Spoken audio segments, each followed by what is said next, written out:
Students, आज से हम लोग क्लास 9 का फिजिक्स स्टार्ट करने वाले हैं। क्लास 9 का फिजिक्स का सबसे पहला चैप्टर आता है मोशन। मोशन के बारे में हम लोग स्टेप बाय स्टेप डिटेल में सीखेंगे। और क्योंकि मोशन चैप्टर इसलिए हमारे लिए बहुत इंपॉर्टेंस होता है क्योंकि इसके बाद जो जितना भी चैप्टर्स है, जैसे force and laws of motion हुआ या फिर ग्रेविटेशन है, फ्लूइड्स के बारे में बहुत सारा चीज़ें सब इसी के कॉन्सेप्ट से जुड़ा हुआ है। इसलिए हम लोग इसको मोशन को एकदम डिटेल में स्टडी करेंगे, एकदम पूरे कॉन्सेप्ट को समझने की कोशिश करेंगे। कॉन्सेप्ट में भी हम लोग ध्यान रखेंगे, ठीक है। तो मोशन में सबसे पहले हम लोग को टॉपिक्स पढ़ना है, जैसे रेस्ट एंड मोशन हुआ, या फिर रेफरेंस पॉइंट के बारे में सीखना है, फिर motion position of straight along straight line के बारे में सीखना है, या फिर हम लोग डिस्टेंस एंड डिस्प्लेसमेंट। तो हम लोग स्टेप बाय स्टेप चलते हैं। सबसे पहले रेस्ट एंड मोशन के बारे में हम लोग को समझना है कि रेस्ट एंड मोशन क्या होता है।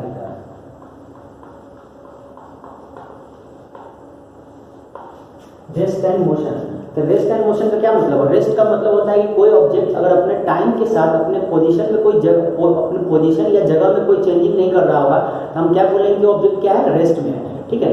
तो रेस्ट का तो आपको एग्जांपल बहुत मिल सकता है। जैसे मान लीजिए कि कोई हम दीवार को बोले वॉल है या घर है या फिर पेड़ है, तो वो टाइम बीतता रहता है लेकिन टाइम के साथ अपने पोजीशन में कोई चेंज नहीं करता है, हम उसको क्या बोलेंगे? चीज़ क्या है? रेस्ट में है। तो रेस्ट का एग्जाम्पल का कोई लिमिटेशन नहीं है, बहुत सारा आपको आपके जीवन में बहुत सारा एग्जाम्पल आपको मिल जाएगा, ठीक है ना। जैसे इसका एग्जाम्पल हम बहुत दे सकते हैं।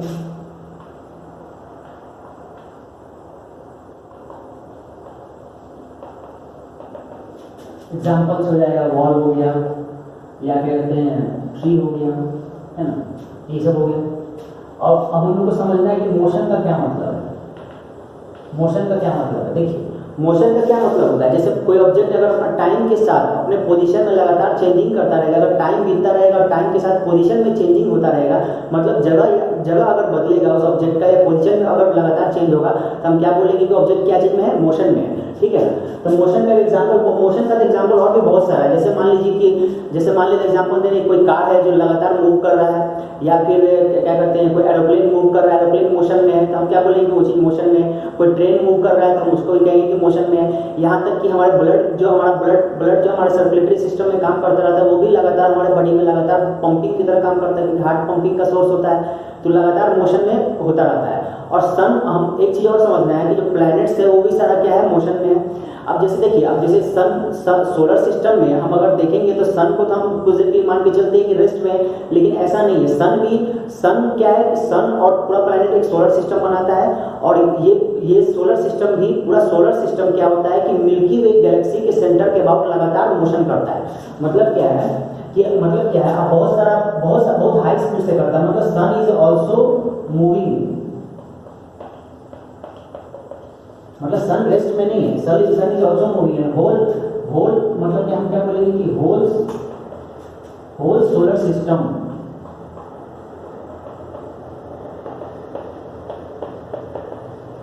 is moving around the center of the Milky Way galaxy.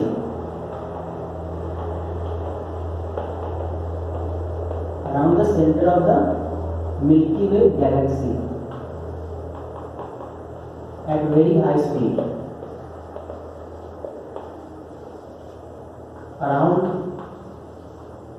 8 to 8,000 kilometre per hour, लगभग इतना स्पीड से।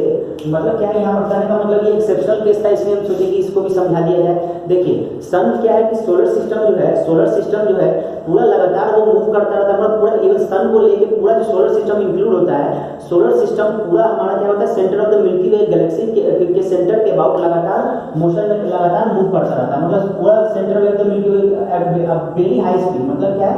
लगभग 8 to 8,000 किलोमीटर पर आवर की स्पीड से, मतलब इतना हाई स्पीड से लगातार मोशन में करता है, ठीक है ना। तो मोशन हमको देखने में तो बहुत आसान लगता है, लेकिन मोशन असल में बहुत ही हाईली कॉम्प्लेक्स चीज़ है, ठीक है ना। अब हम लोग इसको डिटेल में और आगे देखेंगे। देखिए, अब हम लोग को समझना है कि रेफरेंस पॉइंट के बारे में, कि रेफरेंस पॉइंट का क्या मतलब होता है।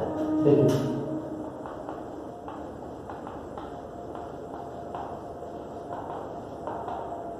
रेफरेंस पॉइंट का क्या मतलब होता है? देखिए, रेफरेंस पॉइंट बहुत इंपॉर्टेंट कॉन्सेप्ट है। जैसे हम इसका आपको एक सिंपल एग्जांपल देते हैं। जैसे मान लीजिए कुछ देर के लिए मान के चलते हैं कि कोई आदमी है जिसको मान के चलिए इंडिया ऑस्ट्रेलिया का मैच होने वाला है, इंडिया ऑस्ट्रेलिया का क्रिकेट मैच होने वाला है, और इंडिया ऑस्ट्रेलिया का मैच उसको मान लीजिए देखने का मन है। तो मान लीजिए अपने घर से निकला और वो रेलवे स्टेशन के आसपास पहुंचा, है ना। तो रेलवे स्टेशन के आसपास पहुंचा, तो रेलवे स्टेशन पे जब उतरा तो वो आदमी किसी से पूछा कि यहाँ पर से क्रिकेट स्टेडियम है, क्रिकेट ग्राउंड कितना दूर है। तो मान लीजिए वो आदमी जिससे पूछा तो आदमी मान लीजिए गुजरती बताया कि 2 किलोमीटर यहाँ रेलवे स्टेशन से 2 किलोमीटर नॉर्थ में है।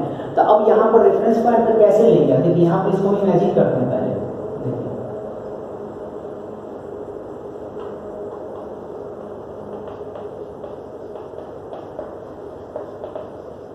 मान लीजिए कि एक पॉइंट क्या है, रेलवे स्टेशन है और इससे 2 किलोमीटर नॉर्थ में जाना है। तो मान लेते हैं कि यहाँ से यहाँ तक इसका कितना डिस्टेंस है, 2 किलोमीटर नॉर्थ डायरेक्शन में। नॉर्थ तो ऊपर लिया जाता है। मान लेते हैं कि बी पॉइंट है, यहीं पर क्या है, क्रिकेट स्टेडियम या क्रिकेट ग्राउंड है, ठीक है। मतलब क्या है कि वो आदमी जो रेलवे स्टेशन पे आएगा, रेलवे स्टेशन पे उतरेगा, तो उसके लिए ये पॉइंट क्या हो जाएगा, रेफरेंस पॉइंट हो जाएगा। इसी के लिए हम इसको ए पॉइंट को क्या बोलेंगे, रेफरेंस पॉइंट बोलेंगे। रेफरेंस पॉइंट क्यों बोलेंगे इसको, ए पॉइंट को, क्योंकि इसके अबाउट मतलब यहाँ से इसका दूरी नापा जाएगा क्रिकेट स्टेडियम का। यहाँ से इसको ओरिजिन मानकर या इसी को रेफरेंस मानकर डिस्टेंस को हम बी को डिस्टेंस को, ये मतलब क्रिकेट ग्राउंड यहाँ से कितना दूरी है इसको हम देखेंगे। यही रेफरेंस पॉइंट का मतलब होता है। रेफरेंस पॉइंट का मतलब हुआ कि सिंपली मोशन को कहाँ से माना जा रहा है या कहाँ से उसको कंसीडर किया जा रहा है, वही उसको क्या कहलाएगा, रेफरेंस पॉइंट। या इसी को हम स्टार्टिंग पॉइंट बोल सकते हैं, ठीक है ना। मतलब ये 2 किलोमीटर नॉर्थ में जा रहा है, ये रेफरेंस से मतलब रेफरेंस पॉइंट से उसका 2 किलोमीटर दूरी है, यही रेफरेंस पॉइंट का फिजिकल मीनिंग होता है। ठीक, इसमें एग्जांपल और भी लिया जा सकता है। जैसे इसमें हम एग्जांपल और लेते हैं,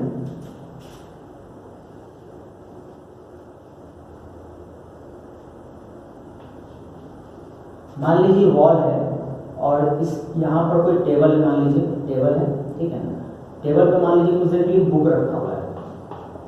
टेबल पे मान लीजिए ये बुक रखा हुआ है। टेबल पे मान लीजिए कुछ देर के लिए क्या रखा हुआ है, ये बुक रखा हुआ है, ठीक है ना। तो हम क्या बोल सकते हैं कि यहाँ पर वॉल को रेफरेंस मानकर अगर मान के चलिए हम देखते हैं कि 10 बजे देखते हैं तो बुक का पोजीशन वही, फिर 10:01 पर देखते हैं तो बुक का पोजीशन फिर से वही, फिर 10:02 टाइम अगर चेंज भी करते रहते हैं तो हम क्या पाते हैं कि बुक का पोजीशन वॉल के रिस्पेक्ट में कहीं पर चेंज नहीं करता है। इसीलिए हम क्या बोलेंगे कि यहाँ पर क्या है, बुक इज एट, हम क्या बोल सकते हैं कि book is at rest, book is at rest क्या, with respect to wall, with respect to क्या, वॉल। तो वॉल को हम यहाँ पर क्या मान लेंगे, वॉल को हम क्या मान लेंगे, रेफरेंस पॉइंट मान लेंगे। वॉल को हम यहाँ पर क्या मान लेंगे, रेफरेंस पॉइंट मान लेंगे। मतलब वॉल को हम यहाँ पर क्या मान लेंगे, रेफरेंस पॉइंट, ठीक है। मतलब वॉल के रिस्पेक्ट में ये जो बुक है, बुक का जो पोजीशन टेबल पे है, ना तो टेबल का पोजीशन चेंज करना ना ही बुक का, ठीक है ना। तो यहाँ पर बुक और टेबल दोनों का कॉम्बिनेशन या सिंपली अगर बुक को ही देखें, टेबल को गुजर के भूल जाते हैं, अगर बुक को ही देखते हैं तो बुक का पोजीशन टेबल वॉल के रिस्पेक्ट में चेंज नहीं हो रहा है। ये लगातार जितना भी टाइम पे हम देख रहे हैं इसका पोजीशन सेम टू सेम ही है, ठीक है ना। इसीलिए हम क्या बोलेंगे कि book is at rest with respect to wall. Rest जब पोजीशन में कोई चेंजिंग ही नहीं हो रहा है क्या कहलाएगा, ये रेस्ट में कहलाएगा। अब इसी तरह का एग्जांपल हम ऊपर लेते हैं, उसको समझते हैं। देखिए इसी तरह से हम दूसरा केस इसी में इमेजिन करते हैं।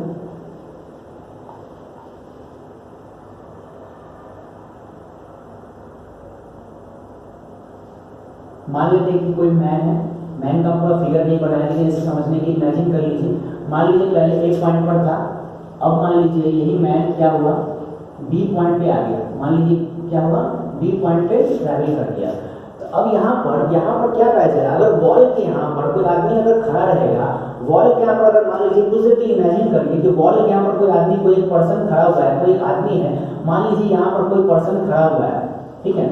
तो कोई पर्सन अगर यहाँ पे स्टैंड है, खड़ा हुआ है, तो क्या पाएगा कि ये आदमी को देखेगा क्या कि जब ए पॉइंट पे था वो आदमी, मतलब कोई मैन अगर इस पोजीशन पे था तो फिर क्या पा रहा है कि वो इस पोजीशन से इस पोजीशन पे आ गया।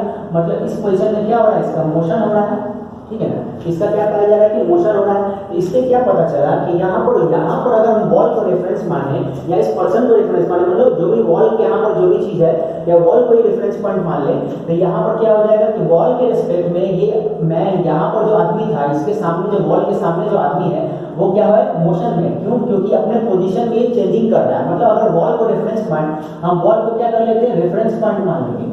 वॉल को क्या करेंगे, रेफरेंस पॉइंट मान लेंगे, ठीक है ना। तो वॉल को जब रेफरेंस पॉइंट माना जाता है, तो वॉल को जब रेफरेंस पॉइंट मान लेंगे, तो वॉल को रेफरेंस पॉइंट मानने से क्या फायदा होगा कि ये पता चल जाएगा कि वॉल के रेस्पेक्ट में ये मैन क्या है, अपने पोजीशन में चेंज कर रहा है, मतलब अपने पोजीशन में चेंजिंग किया, जाहिर सी बात है कि यहाँ से यहाँ आया था, पोजीशन में तो चेंज हुआ, इसीलिए मैन इस वॉल के रेस्पेक्ट में वॉल को रेफरेंस मान के क्या हो जाएगा, ये मोशन में हो जाएगा। इसीलिए रेफरेंस पॉइंट का बहुत इंपॉर्टेंस होता है कंसेप्ट का।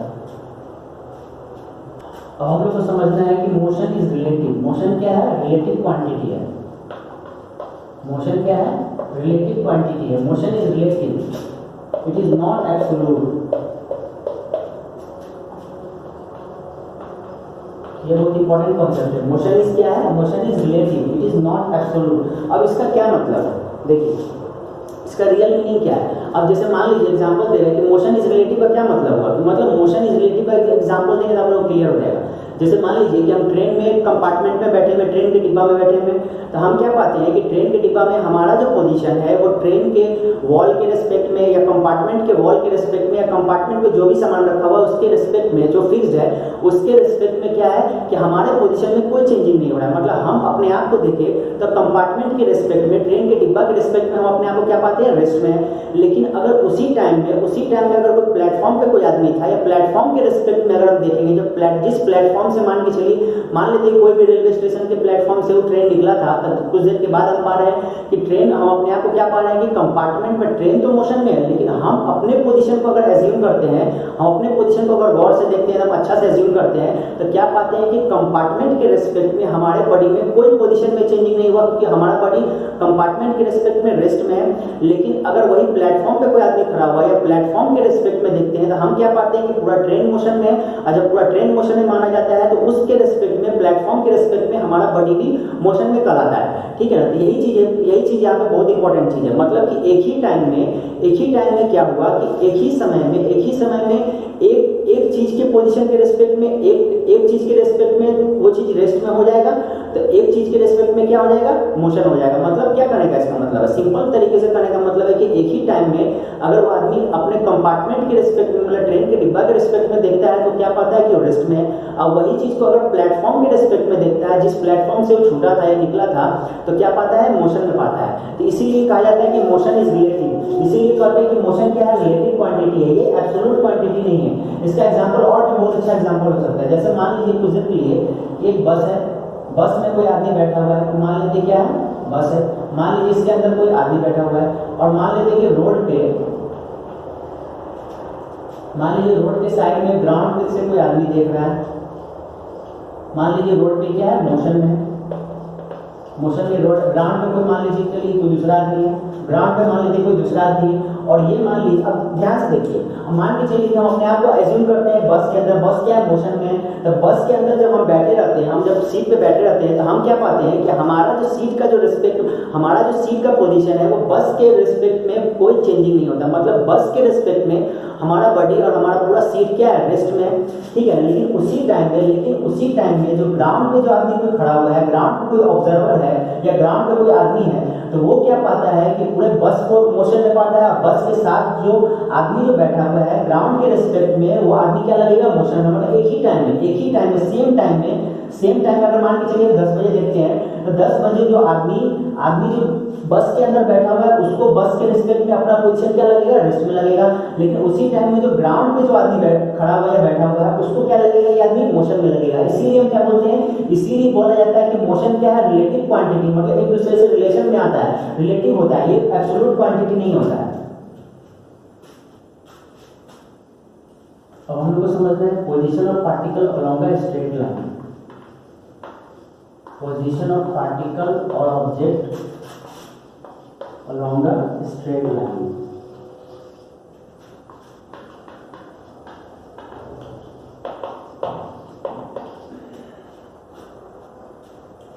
देखिए position of particle along a straight line में कोई बहुत बड़ा चीज नहीं है, आप लोग आसानी समझ में आएगा।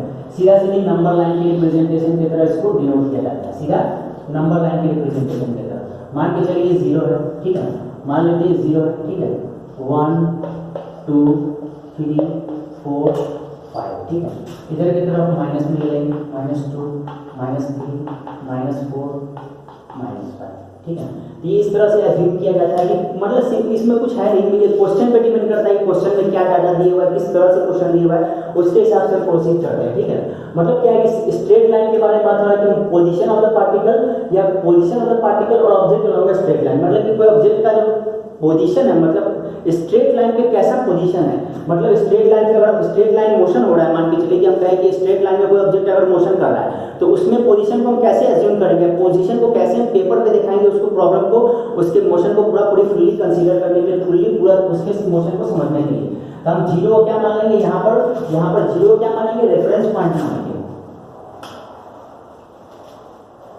मतलब क्या है, यहाँ पर हम जीरो जो है इसको क्या मान लेंगे, रेफरेंस पॉइंट या रेफरेंस या ओरिजिन, इसी को बोलते हैं। इसी को क्या मान लेंगे, रेफरेंस मान लेंगे या ओरिजिन मान लेंगे, और इसके हिसाब से पोजीशन देखेंगे। जैसे मान लीजिए एग्जांपल दे रहे हैं कि यहाँ पर कोई ऑब्जेक्ट को देखेंगे, हम क्या बोलेंगे, या 2 मीटर बोलेंगे या सेंटीमीटर या किलोमीटर बोले या सेंटीमीटर बोले, मेरा मर्जी। मतलब यहाँ पर इस डायरेक्शन में चलेंगे तो पॉजिटिव मान के चलेंगे, इस डायरेक्शन में चलेंगे तो नेगेटिव मान के चलेंगे। पोजीशन अगर रेफरेंस के इस डायरेक्शन में चल रहे हैं राइट में तो हम पॉजिटिव मानेंगे, रेफरेंस इस साइड में जा रहे हैं तो नेगेटिव मान के चलेंगे, ठीक है। तो रेफरेंस और ओरिजिन इसीलिए बोला जा रहा है, ठीक है। मतलब जीरो को रेफरेंस मानेंगे और इसके रेफरेंस में मान के चल के हम इसको मोशन को ऑब्जर्व करेंगे, इसके पोजीशन को ऑब्जर्व करेंगे। इस डायरेक्शन में जैसे मान लीजिए 2 है, हम यहाँ पर क्या बोल सकते हैं, 2 सेंटीमीटर या मीटर या किलोमीटर जो भी हम लेना चाहेंगे। इस डायरेक्शन में नेगेटिव को हम एज्यूम करेंगे, मतलब रेफरेंस पॉइंट के हिसाब से जिस तरह से हम लेंगे उसके हिसाब से इसको एज्यूम किया जाता है। अब हम लोग को बहुत इंपॉर्टेंट चीज समझना है डिस्टेंस और डिस्प्लेसमेंट के बारे में, बहुत जरूरी चीज है।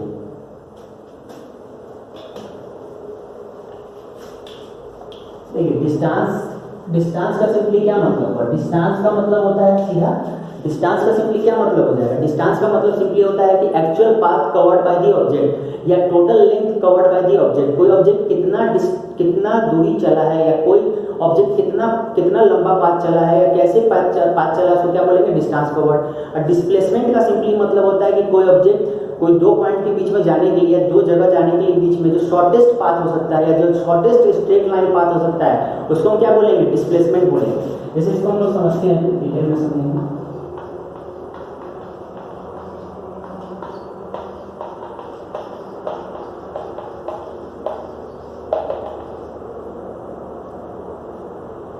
इसको हम लोग सिंपल एग्जांपल के यूज पर समझते हैं।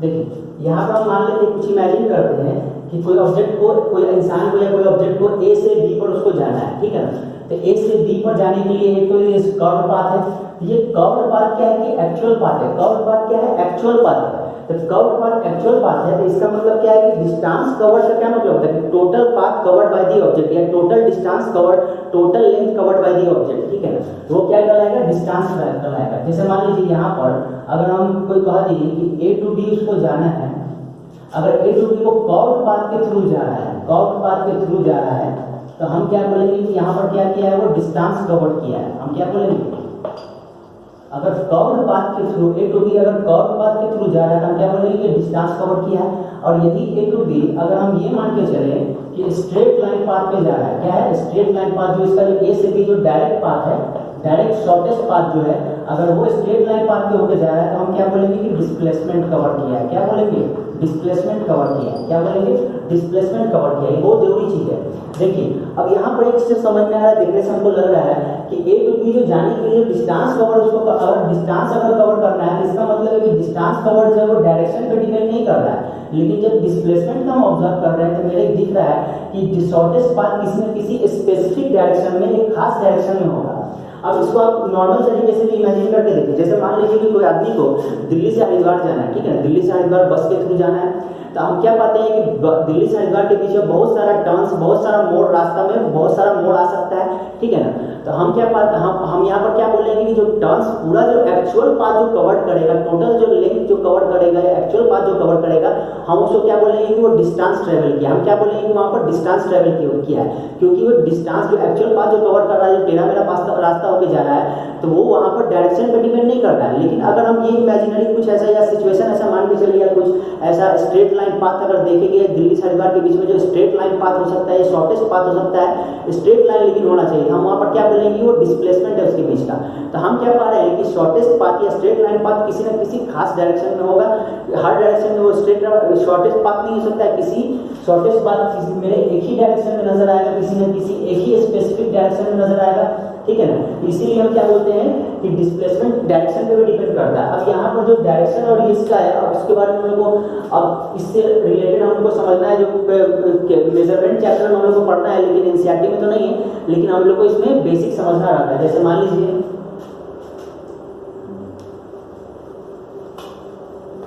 फिजिकल क्वांटिटीज के बारे में हम थोड़ा सा समझ लेते हैं। फिजिकल क्वांटिटीज के में क्या क्या आता है, फिजिकल क्वांटिटीज में क्या क्या आता है, ठीक है।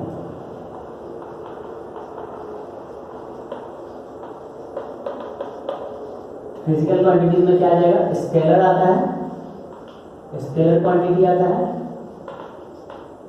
और क्या आता है, वेक्टर क्वांटिटी। स्केलर और क्या आएगा, वेक्टर क्वांटिटी, ठीक है। तो स्केलर क्वांटिटी देखिए, अब यहाँ पर समझना है कि फिजिकल क्वांटिटीज का सिंपली मतलब होता है जिसको नापा जा सके, जिसको मापा जा सके, उसको क्या बोलेंगे, फिजिकल क्वांटिटीज बोलेंगे। अब इसमें आता है स्केलर क्वांटिटी। स्केलर क्वांटिटी का मतलब होता है कि क्या होता है कि ओनली मैग्नीट्यूड होता है। इसमें क्या होता है, ओनली मैग्नीट्यूड, है ना। और इसमें क्या होगा, मैग्नीट्यूड भी होगा, magnitude as well as direction, magnitude as well as क्या होगा, डायरेक्शन। इसका क्या मतलब है, देखिए मैग्नीट्यूड का मतलब ये होता है कि मैग्नीट्यूड का मतलब सिंपली ये होता है कि कोई फिजिकल क्वांटिटी में नॉर्मली सिर्फ वैल्यू हो, अपना एक खास न्यूमेरिकल वैल्यू हो। जैसे मान लीजिए मैं एग्जांपल दे रहा हूँ कि 5 आवर या 5 सेकंड, तो हम ये नहीं बोल सकते कि 5 आवर किस डायरेक्शन में या 5 सेकंड किस डायरेक्शन में है, या हम ये बोले कि अभी कहीं पर बोले कि किसी एरिया में 10 बज रहा है, या 10 बज के सुबह, मतलब सुबह का 10 बज रहा है। इसका क्या मतलब है कि हम ये नहीं बोल सकते कि सुबह का 10 इस डायरेक्शन में हो रहा है, या वेस्ट में हो रहा है, या नॉर्थ में हो रहा है, साउथ में हो रहा है। मतलब वो पूरे एरिया के लिए जिस देश का भी टाइम माना जाएगा वहाँ पर यूनिफॉर्म माना जाएगा। मतलब वो सिंपली बात है कि ओनली क्या चीज डिपेंड कर रहा है, मैग्नीट्यूड पे। इसका एग्जांपल और भी हो सकता है, जैसे आप इसका एग्जांपल में क्या क्या आ जाएगा, जैसे मान लीजिए इसके एग्जांपल्स में क्या क्या आ जाएगा, टाइम हो जाएगा, मास हो जाएगा, और क्या हो जाएगा, टेम्परेचर हो सकता है, टेम्परेचर हो जाएगा, और अभी जो हम लोग समझ रहे थे डिस्टेंस हो जाएगा, ठीक है।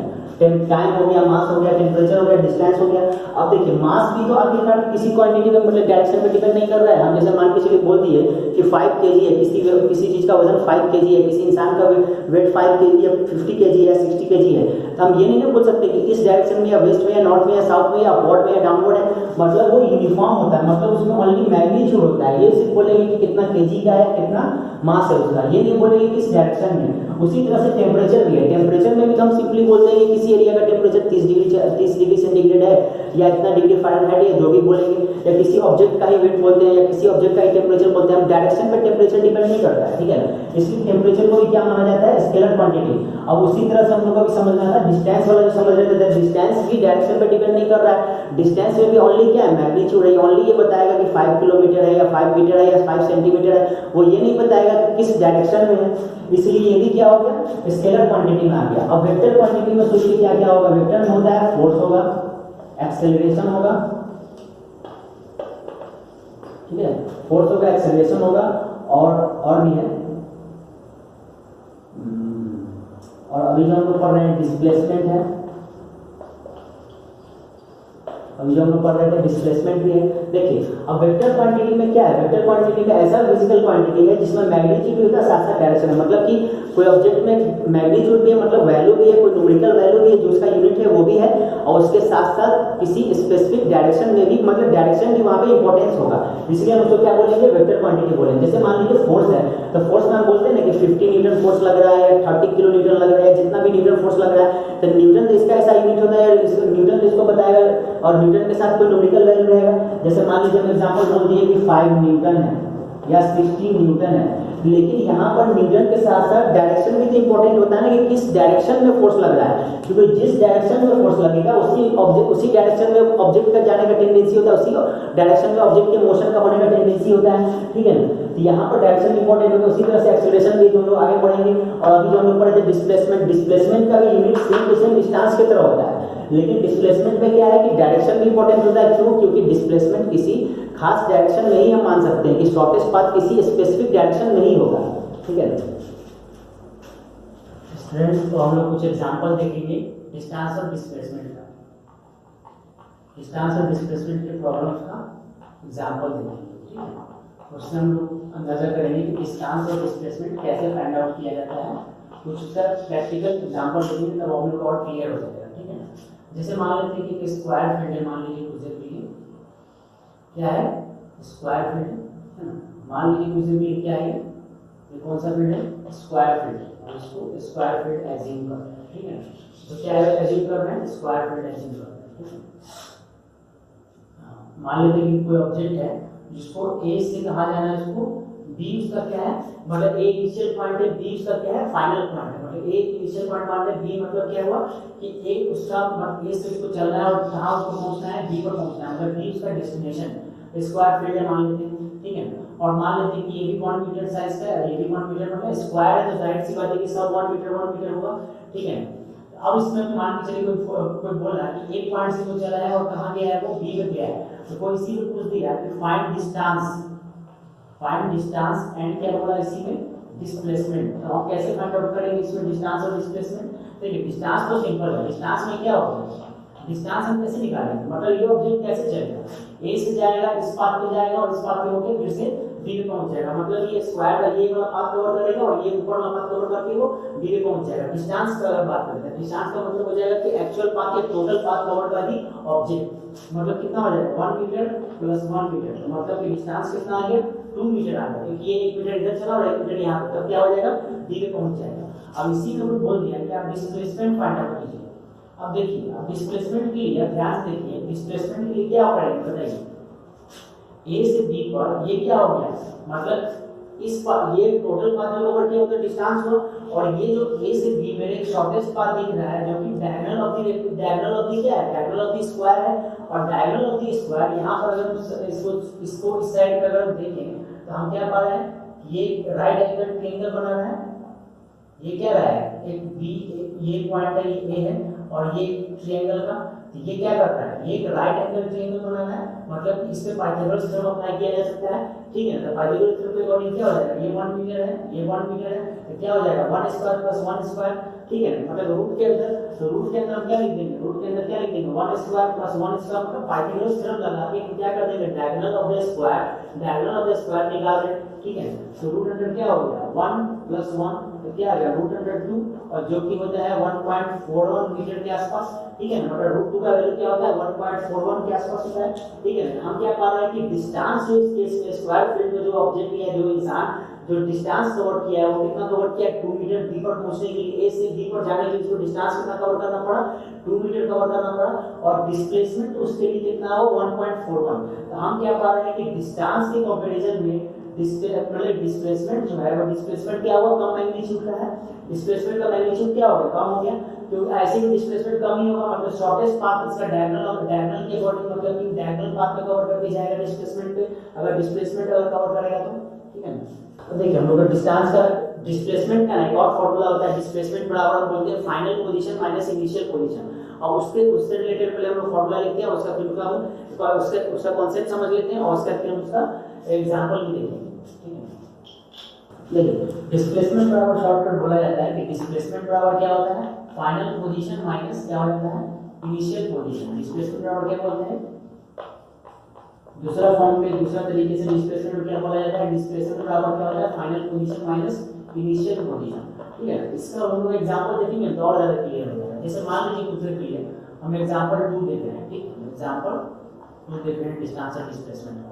मान के चलिए कि कोई ऑब्जेक्ट है जो एक पॉइंट से चला, या कोई इंसान है, कोई भी मान के चलिए, है ना, और उसको बी पे जाना है, बी पे गया, मतलब ए से बी मान लेते हैं दूसरे के लिए कितना डिस्टेंस है, कितना डिस्टेंस मान के चल रहे हैं 30 मीटर मान के चल रहे हैं, मतलब ए से बी का दूरी कितना है 30 मीटर है, ठीक है। मान के चल रहे हैं कि इस डायरेक्शन में वो मोशन किया, और वो फिर इसी डायरेक्शन में वो क्या हुआ, रिटर्न हो गया, इसी डायरेक्शन में क्या हो गया, रिटर्न हो गया। मतलब क्या है, मतलब ए से बी पर गया और बी से ए पर फिर से वापस आ गया। तो अब कोई अगर पूछ दिया कि इस केस में आप डिस्टेंस फाइंड आउट कीजिए, फाइंड डिस्टेंस एंड क्या, डिस्प्लेसमेंट। अब इस केस में कोई बोल दिया कि आप डिस्टेंस फाइंड आउट कीजिए और क्या फाइंड आउट कीजिए, डिस्प्लेसमेंट। तो डिस्टेंस कैसे निकल जाएगा बताइए, डिस्टेंस कितना निकलेगा, ए से बी पर गया, ए से बी पर गया तो फिर से 30 मीटर, फिर से बी से ए पर जाएगा, मतलब ए से बी पर गया, फिर से बी से ए, तो सेम पाथ पे कवर करना पड़ेगा, बस रिटर्न बैक हो रहा है लेकिन सेम पाथ कवर करना पड़ रहा है। मतलब सीधा बोलेंगे कि A to B plus B to A, तो कितना हो जाएगा, कितना हो जाएगा, 30 प्लस 30 तो कितना हो गया, 60 मीटर। तो 60 मीटर कितना निकल के आ गया, distance covered by the man, या कोई भी ऑब्जेक्ट होगी ए से बी गया और फिर बी से ए पर वापस हो गया, ठीक है। अब इसी केस में अगर डिस्प्लेसमेंट बोलेगा, अब ध्यान से देखिए, डिस्प्लेसमेंट बराबर क्या होता है, final position minus initial position. Displacement बराबर क्या होता है, final position minus initial position, ठीक है। तो हम क्या पा रहे हैं कि ए उसका इनिशियल पोजीशन था, ए क्या था उसका इनिशियल पोजीशन, और बी से फिर से वापस आने के बाद तो ये फाइनल भी सेम है, इनिशियल पॉइंट भी सेम है और क्या है, फाइनल पॉइंट भी सेम है। तो हम इसीलिए डिस्प्लेसमेंट सीधा क्या बोल देंगे कि डिस्प्लेसमेंट क्या हो गया, 0 मीटर हो गया। डिस्प्लेसमेंट क्या हो गया, 0 मीटर, या सीधा सीधे बोलेंगे डिस्प्लेसमेंट कितना हुआ, 0। मतलब कि ऑब्जेक्ट का टोटल अगर डिस्प्लेसमेंट देखा जाएगा तो मतलब उसमें कोई चेंज ही नहीं हुआ, 0, ठीक है। ये भी इसका एक अच्छा एग्जांपल था। ये example final position minus initial position के लिए बेस्ड पे था। अब इसका हम लोग एक और एग्जांपल देखेंगे, अच्छा एग्जांपल हम लोग देखेंगे। तो ये मान के चलते हैं कि एक स्क्वायर, मान के चलते हैं कि एक सर्कुलर फील्ड है, मान के क्या चल रहा है, एक सर्कुलर फील्ड है, और सर्कुलर फील्ड में ए पॉइंट मान लेते क्या है, टॉप मोस्ट पॉइंट है, ये क्या है, टॉप मोस्ट पॉइंट, ठीक है। टॉप मोस्ट का मतलब सबसे ऊपर पॉइंट हम मान के चल रहे हैं। इसको क्या मान के चल रहे हैं कि सर्कुलर फील्ड है, क्या है, सर्कुलर फील्ड है, ठीक है। मान के चलिए इस गोल आकार को सर्कुलर फील्ड, इसको सेंटर मान के चल रहे हैं, और ये क्या है, रेडियस मान के चल रहे हैं। मतलब रेडियस का मतलब आपको पता है, सेंटर से कोई भी सेंटर से सर्किल की कोना का दूरी जो होता है या बाउंड्री का जो दूरी होता है उसको क्या बोलते हैं, रेडियस ऑफ द सर्किल बोलते हैं। मतलब रेडियस का क्या मतलब होगा, सेंटर से जो कोई डिस्टेंस जो बाउंड्री ऑफ द सर्किल को नापा जाता है उसे क्या बोलते हैं, रेडियस ऑफ द सर्किल बोलते हैं, ठीक है। इस केस में अगर मान के चलिए कि ऐसा होगा कि कोई ऑब्जेक्ट जो है वो ए से, मतलब क्या हो रहा है, इस केस में क्वेश्चन कैसे अराइज हो सकता है। जैसे मान लीजिए हम अपने मन से मान के चल रहे हैं कि ए से कोई ऑब्जेक्ट चला, ए से टॉप मोस्ट पॉइंट से चला और ए से वो क्लॉकवाइज कैसा मोशन कर रहा है, वो क्लॉकवाइज मोशन कर रहा है, क्या कर रहा है, वो क्लॉकवाइज मोशन कर रहा है, ठीक है। सर्कुलर में कैसे, सर्कुलर पाथ कैसा है, क्लॉकवाइज मोशन, ठीक है। तो क्लॉकवाइज मोशन में अगर हम मान के चल रहे हैं कि ए से गया और ए से जाने का फिर से वो ए में ही वापस आ गया, मतलब ए से टॉप मोस्ट पॉइंट से वो मोशन स्टार्ट किया और फिर से वो पाथ कवर करके फिर से सेम ए पे ही, मतलब सेम पाथ कवर करके फिर से ए पे वापस आ गया, सर्कुलर पाथ कवर करके। अब इस केस में कोई पूछ दिया कि इसको हम ऐसे बोल देंगे कि इसको क्वेश्चन ऐसे है, if a man starts to move from A and return to point A, मान के चलते हैं, and return to point A, है ना। अब इसमें कोई बोल दिया कि आप find distance and displacement, क्या बोल देगा इसमें, find distance and क्या, displacement। और इसी को बोल देगा कि आप distance भी find out कीजिए और displacement भी find out कीजिए। ये बहुत अच्छा चीज है सोचने वाला, देखिए। अब डिस्टेंस क्या होगा इसमें, अब सबसे पहले सोचिए कि डिस्टेंस कैसे निकालेंगे, डिस्टेंस क्या आएगा, सोचिए ध्यान से। देखिए डिस्टेंस का सिंपली मतलब क्या है, डिस्टेंस का मतलब है कि total actual path covered by the object. Actual path कैसे कवर करता है, बाउंड्री ऑफ द सर्किल, मतलब सर्कुलर फील्ड का जो बाउंड्री है, बाउंड्री कहीं तो चल रहा है, बाउंड्री का मतलब है उसके बाहर नहीं, बाउंड्री का मतलब है किसी का जो बाउंड्री, मतलब दायरा समझ लीजिए, किसी का लास्ट पॉइंट समझ लीजिए, ठीक है। मतलब बाउंड्री के सर्किल में चल रहा है, ठीक है। तो बाउंड्री में चलते हुए फिर से ए पे वापस आया, तो ए से वापस आया तो पूरा एक सर्कुलर पाथ कवर किया, तो पूरा एक सर्कुलर पाथ कवर किया। हम क्या पाते हैं कि सर्कुलर पाथ का पूरा का हम लोग 8th क्लास में हम लोग ज्योमेट्री में पढ़े थे, पेरीमीटर ऑफ द सर्किल या क्या कहलाता है, सर्कमफ्रेंस ऑफ द सर्किल। मतलब पूरा एक सर्कुलर पाथ का लेंथ, पूरा एक सर्कुलर पाथ का लेंथ क्या कहलाता है, सर्कमफ्रेंस ऑफ द सर्किल या पेरीमीटर ऑफ द सर्किल। पूरा एक गोल जो सर्कुलर का लेंथ होता है, ठीक है ना। हम क्या बोलेंगे 2 पाई r, ठीक है, क्या बोलेंगे 2 पाई r, ठीक है। Where r is equal to क्या बोलते हैं, मतलब ये डिस्टेंस निकल गया, इसी को हम क्या बोलेंगे, ये क्या है, सर्कमफ्रेंस ऑफ द सर्किल है, ये क्या है, सर्कमफ्रेंस, और क्या है, पेरीमीटर ऑफ सर्किल, ये क्या है, सर्कमफ्रेंस। हम r क्या मान के चल रहे हैं, r क्या है यहाँ पर, रेडियस, ऊपर मान लीजिए r क्या है, रेडियस, ठीक है। डिस्टेंस क्या है, डिस्टेंस जो निकल के आया था सर्कमफ्रेंस ऑफ द सर्कल के बराबर हो जाएगा, इसी distance circumference distance equal to 2 pi r circumference और पेरिमीटर पाई का वैल्यू आपको पता है 22/7 या 3.14। अब रेडियस क्वेश्चन में जो गिवन है 1 मीटर 2 सेंटीमीटर या जो भी दिया रहेगा डाटा आप उसको पुट कीजिए, आपका आंसर निकल जाएगा, ठीक है ना। अब इसी केस में अब डिस्प्लेसमेंट निकालना रहेगा, तो हम क्या करेंगे, देखिए डिस्प्लेसमेंट का तो सिंपल सा फॉर्मूला है, क्या है, final position minus initial position. तो फाइनल पोजीशन, अब ध्यान से देखिए, इनिशियल पोजीशन उसका कहाँ है, एक पॉइंट से स्टार्ट किया है वो मोशन और फिर से वो मूव करके फिर से फाइनली वहीं पर आता है। तो इनिशियल पोजीशन और फाइनल पोजीशन फिर से सेम है, इसमें कुछ हमारा एक्स्ट्रा नहीं सोचना है, सीधा फाइनल पोजीशन और इनिशियल पोजीशन सेम होने की वजह से डिस्प्लेसमेंट सीधा क्या हो जाएगा, जीरो हो जाएगा। डिस्प्लेसमेंट क्या हो जाएगा, जीरो, क्योंकि जहां से चला था फिर से वहीं पे आ गया। तो डिस्प्लेसमेंट हम क्या मानेंगे, जीरो मानेंगे, जीरो माना ही जाएगा इसमें, ठीक है ना। Thanks all the students. कल हम लोग फिर स्पीड और वेलोसिटी के बारे में डिटेल में पढ़ेंगे और एक्सेलरेशन भी स्टार्ट करेंगे। Thanks all the students.